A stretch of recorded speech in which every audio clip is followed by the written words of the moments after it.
Bonjour à tous, bienvenue sur Mathessa, ma chaîne de maths pour dédramatiser. Au programme aujourd'hui une leçon pour les experts. Congruence dans Z. La congruence est une notion qui inquiète de nombreux élèves, c'est pourtant quelque chose que vous avez déjà croisé au cours de votre scolarité, en classe de première spécialité dans le chapitre sur les fonctions trigonométriques.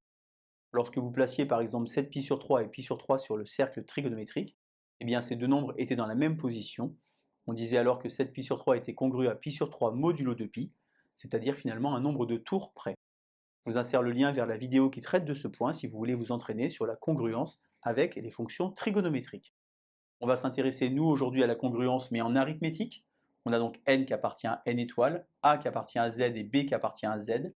On dit que a est congru à b modulo n lorsqu'ils ont le même reste dans la division euclidienne par n. On écrit alors a, trois petits traits comme ceci, b, qui veut donc dire a est congru à b modulo n. On peut regarder ce que ça donne sur un exemple numérique très simple. Si je prends 15 et 36, 15 c'est 2 fois 7 plus 1 et 36 c'est 5 fois 7 plus 1. J'ai donc ici le même reste dans la division euclidienne par 7. J'ai donc que 15 est congru à 36 modulo 7. Vous remarquez naturellement que 7 divise la différence de 36 et de 15. On va s'intéresser à la compatibilité de la congruence avec les opérations usuelles que vous connaissez. Si par exemple A est congru à B modulo n et C est congru à D modulo n, attention, il s'agit du même n ici, alors A plus C est congru à B plus D modulo n, on dit que la congruence est compatible avec l'addition. On peut faire de la même manière pour la multiplication, A fois C est congru à B fois D modulo n, la multiplication sera également compatible avec la congruence. On peut avoir ici P un entier naturel non nul, A congru à B modulo n. Alors en élevant à la puissance, A puissance P est congru à B puissance P modulo n, la puissance est également compatible avec la congruence. Mais attention, ce n'est pas le cas pour toutes les opérations. Pour la division, par exemple, 20 égale 4 fois 5 et 30 égale 6 fois 5. Je vais donc exhiber un contre-exemple. Vous remarquez évidemment que 20 et 30 sont congrus modulo 10 puisque ces deux nombres sont dans la table de 10. Pourtant, si je simplifie ici par 5, eh bien 4 n'est pas congru à 6 modulo 10. On va regarder ce que ça donne sur un petit code Python, car Python sait trouver des congruences. J'ai donc ici l'instruction a divisé n, qui vous renvoie à chaque fois le reste de la division euclidienne de a par n. J'ai donc construit une fonction Python à trois arguments, a, b et n. Je vais donc effectuer un petit test. Si le reste de la division euclidienne de a par n est égal au reste de la division euclidienne de b par n, alors je renverrai que a et b sont congrus modulo n. Attention à la syntaxe, le double égal évidemment dans le test. Sinon, c'est le cas donc du else, eh bien je renverrai à ce moment-là que a et b ne sont pas congrus modulo n. Je vais donc tester par exemple pour 15 et 36, qui sont donc les deux nombres qu'on a vus tout à l'heure. Donc je rentre congruence 36,15,7 et en sortie, la console me renvoie que 36 et 15 sont congrus modulo 7. Je peux tester par exemple pour d'autres valeurs, 122, 49 et 3, et la console me renvoie que 122 et 49 ne sont pas congrus modulo 3.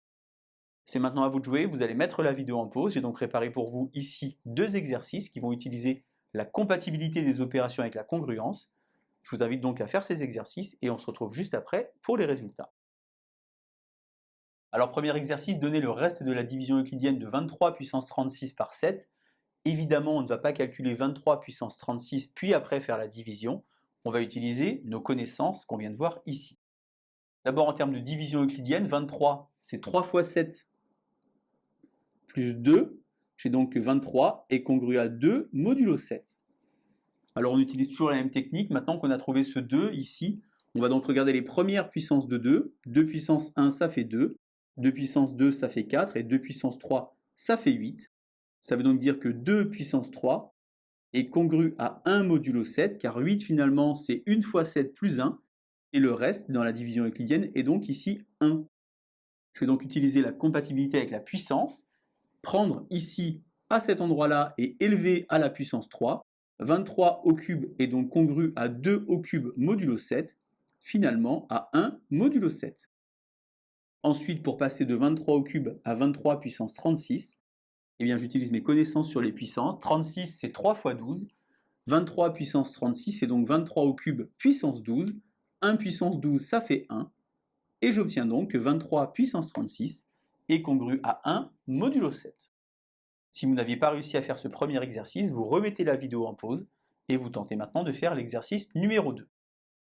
Alors démontrer que 1 puissance 2023 plus 2 puissance 2023 plus 3 puissance 2023 plus 4 puissance 2023 est congru à 0 modulo 5. En d'autres termes, ce nombre est divisible par 5. On va donc s'intéresser, comme tout à l'heure, aux puissances de 2 pour traiter 2 puissance 2023. 2 puissance 1, ça fait donc 2 modulo 5. 2 au carré, ça fait donc 4 modulo 5, c'est-à-dire finalement moins 1 modulo 5. 2 puissance 2023, je vais donc ici diviser par 2. Je vais avoir 1012 plus 1. J'ai ainsi que 2 puissance 2023, c'est 2 puissance 2 fois 1011 plus 1. J'ai donc 2 au carré puissance 1011 fois 2 puissance 1. Alors quel est l'intérêt de faire ça? Eh bien 2 au carré, c'est donc congru à moins 1 modulo 5. Moins 1 puissance 1011, ça fait donc moins 1, puisqu'on a un nombre impair de signe moins. Et moins 1 fois 2, on obtient donc ici que 2 puissance 2023, c'est congru à moins 2 modulo 5. Alors pour avoir 4 puissance 2023, je vous rappelle que 4 c'est 2 au carré. Comme j'ai dit tout à l'heure que 2 au carré c'était congru à moins 1 ici modulo 5. J'ai donc ici moins 1 puissance 2023, encore une fois un nombre négatif. Et donc je vais avoir ici moins 1 modulo 5. Je m'intéresse maintenant aux puissances de 3, comme tout à l'heure. 3 puissance 1 c'est donc congru à 3 modulo 5. 3 au carré ça fait 9. 9 c'est donc congru à moins 1 modulo 5. 3 au cube, ça fait 27, c'est donc congru à 2 modulo 5. Et 3 puissance 4, c'est 81, c'est donc congru à 1 modulo 5. Je peux travailler de deux manières différentes. Soit je prends ce 3 au carré pour travailler sur le moins 1, soit je prends 3 puissance 4 pour travailler sur le 1. Je vais par exemple m'intéresser ici au 3 puissance 4. Il faut donc faire ici 2023 divisé par 4. Alors 4 fois 500, ça fait 2000. Donc on a ici 500 5 plus 3, 3 puissance 4 puissance 505, fois 3, exposant 3. 3 puissance 4, j'ai donc dit que c'était congru à 1 modulo 5. Donc 1 puissance 505, ça fait donc 1. Il me reste alors 3 au cube. 3 au cube, c'est donc congru à 2, ici, modulo 5.